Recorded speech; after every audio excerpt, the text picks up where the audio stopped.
Want to learn how to free climb a mountain?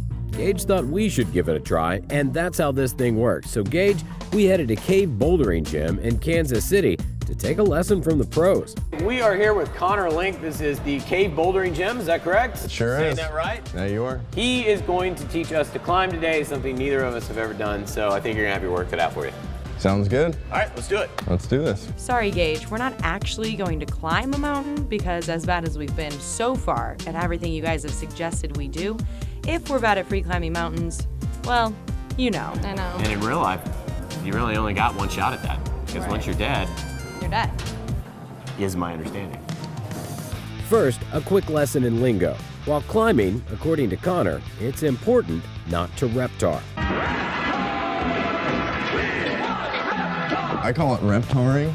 When your arms are like this the whole time, Yeah. then you get super tired super quick. Get it?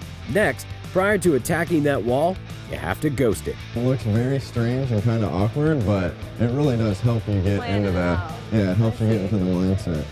I've never ghost climbed a wall. I have ghost ridden my whip, but Ghost ride the my whip. whip. Those rules out of the way, we got to it. Here's how it works. Each of these walls have pre-plotted routes on them, and each one is harder than the next. Connor started us on the easy side, and we gradually worked our way up. And surprisingly, this is the third thing we found that I'm already better at than Angie. Cupcake Okay. making, It's gonna make it a lot easier on skiing, Okay.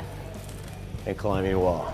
Okay, you were only better at skiing than me for like 2 seconds. There was a fall or two, or three, but before you knew it, Angie and I were downright cliffhanging. You're not gonna die. Believe it or not, Connor said we were actually pretty good. First, getting down those basics, then tackling some of the more difficult routes. In my 10 years on the news, this is the most my rear end's ever gonna be on the news. He has a lot more faith in us than I we do have. like the amount of faith you have in us. Angie, Let's do this. you first. You go. Of course, there were some things we were terrible at, especially me, but for the third time now, one of you wrote in and suggested we give something a try, and we did. Virtually injury-free, except maybe for my ego. Okay. How do you not? You look like Tom Cruise on Oprah. Go I on. hope his mic was working for that one.